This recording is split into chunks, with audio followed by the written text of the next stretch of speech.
Hey and welcome to the Quinta, and in today's video I am doing some pointing. I'm finally trying to sort out the exterior of the house. I'm not going to take the roof off. It's beautiful and sunny today, but it's still winter, and we've also got an interesting update on the bees. So it's not going to be a video about the bees per se, but we'll have a look and see how they're getting on. Hint, it's not great.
You've got to be so gentle because the cement is so much harder than the stone. Just trying to vibrate it so that it sort of falls away without actually smacking into the stone.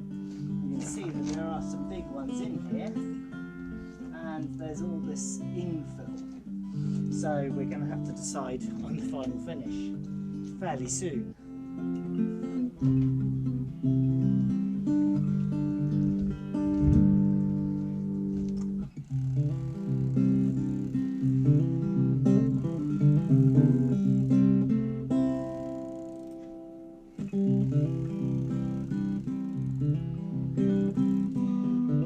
So what I'm thinking of doing at the moment is to repoint the big stones with the lime mortar, and then I'm going to come over and actually try and finish them a little bit more, maybe with a wire wheel or something, just to clean them up and see what that looks like, and then see how much we've actually got to consolidate and sort of infill with, again, the same lime mortar but more as a sort of finish coat.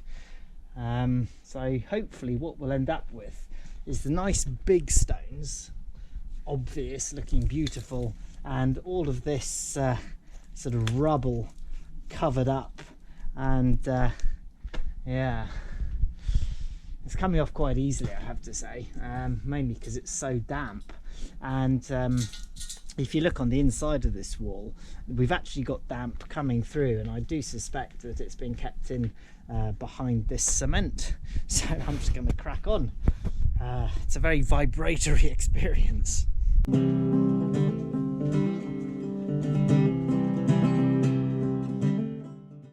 I'm actually reasonably happy with the way that these stones are coming up. So with any luck, once I've finished with the little hip, this one here, I will be able to swap out a slightly larger one and just clear up the edges where the concrete has been splattered on. Right, yeah, it's a good little machine, that. Something really quite interesting is that the original building, it was literally just sand that was used to separate the stones, so really no mortar at all. You can see this is the cement, which is sort of coming out reasonably nicely, but a lot of the wall is rubble. So I think I am really going to have to be rendering more than I wanted to. Places like this, there's really not a lot that one can do. I might be able to make it look as if there's a stone, but I don't want to sort of go too far down the road of mucking around cosmetically. Now this beautiful stone here, obviously wants to be put into value, as it were. But all these little infill bits, well, there we go. So off comes this cement and back to the original sand. So this I'm going to really wet, and I'm going to come and I'm going to mortar it with the lime mortar, and I guess then we'll just see how it looks.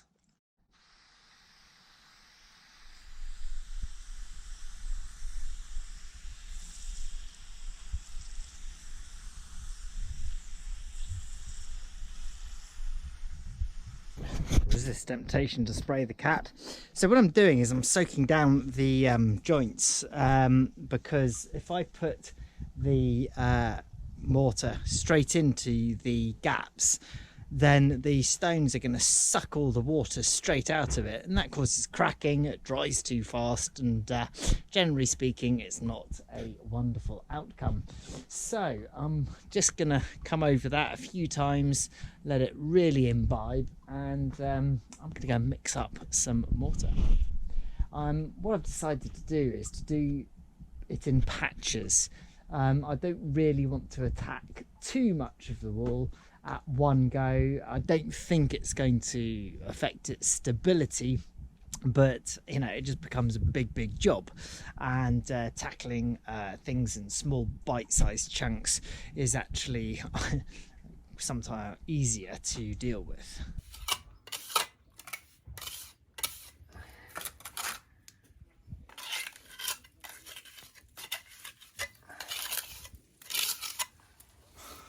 Just need to get it into the wall, and then you check this out.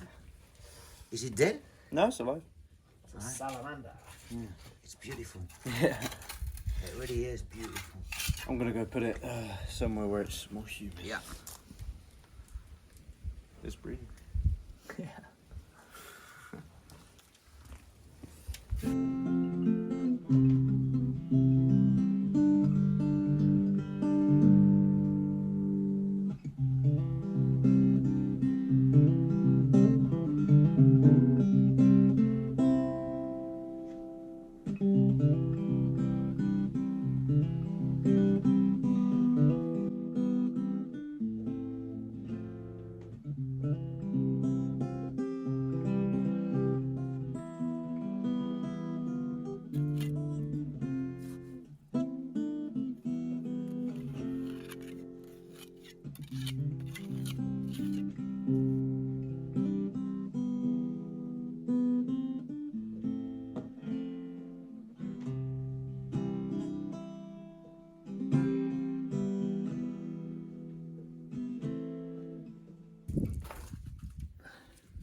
Do I need pussycat help? I don't really.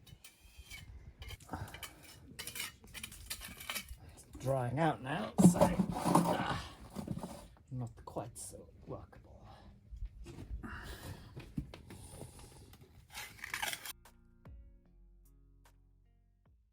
On the way up to the beehives now, but just before we get there, I want to take you down into the village and to show you an interesting update.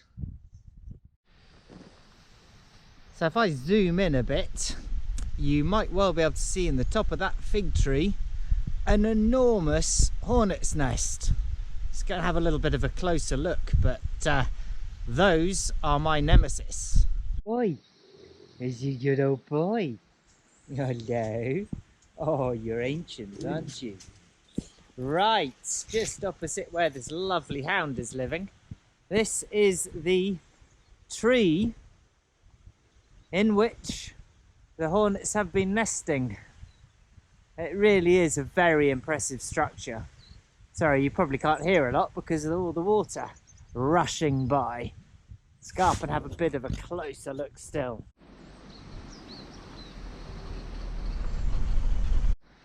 So there it is, and it really is a very, very beautiful thing.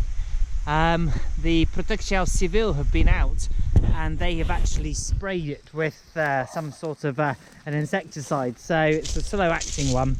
So with any luck over the next few days, the numbers are going to drastically reduce. But it just goes to show, you know, there's been sitting there all summer, absolutely invisible, protected by the leaves, and it's only now that the leaves have come down in the autumn that you can actually see the nest. So this is what we're dealing with when we're looking for the Asian hornet. It's not quite as simple as just seeing where they're flying to and following them in a straight line, because they literally vanish into the canopy there. Amazing.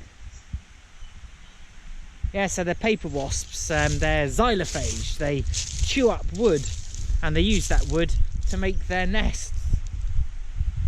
Might come and see whether I can take it down once all the wasps have died out, and we can have a little bit of a closer look inside and see what it looks like. Hard to actually get your head around the size of that particular nest. It's got to be 50 centimeters from top to bottom. Really quite large. I've no idea how many hornets are actually going to be living in there, but a good few thousand. And of course they'll need feeding, and they like feeding on bees and wasps and other insects as well, to be absolutely fair to them, but particularly they do like bees, and they have decimated ours. I'm just on my way up to have a look and see how they're doing, but to be honest, I don't think there are any left. Right, so here we are on our way back up to the beehives, and yeah, you'll see I think they're all gone. It's really disappointing. The huge amount of hornets down there, of course, require a huge amount of food, and the amount of protein that goes into building hornets requires, by the looks of it, an awful lot of bees. You saw the size of that enormous nest. So yeah, I'm gonna come up here and talk you through where we are.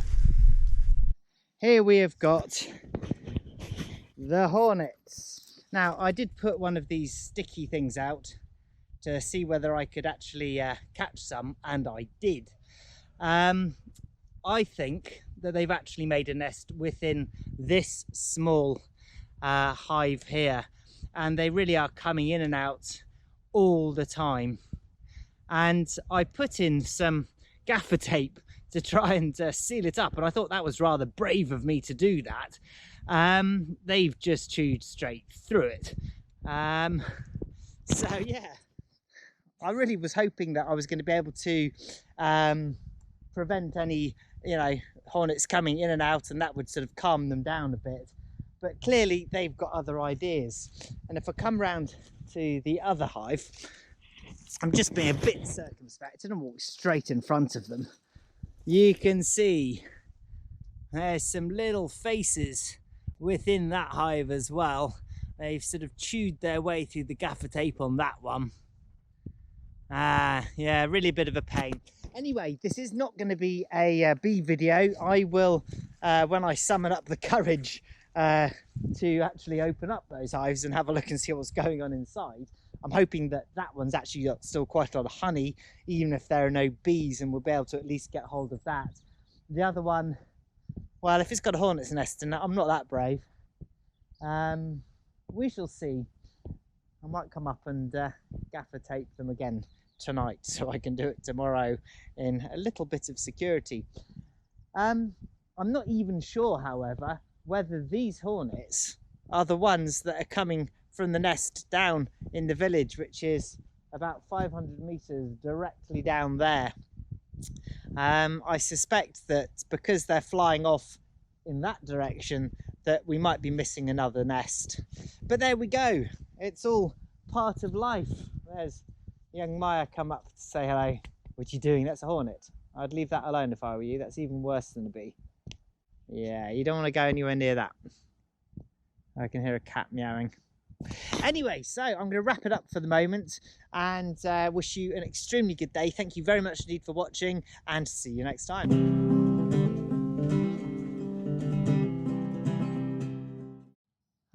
One thing I will say is that they are not aggressive at all with people. I mean, I guess if you disturb their nest, that's going to be another thing.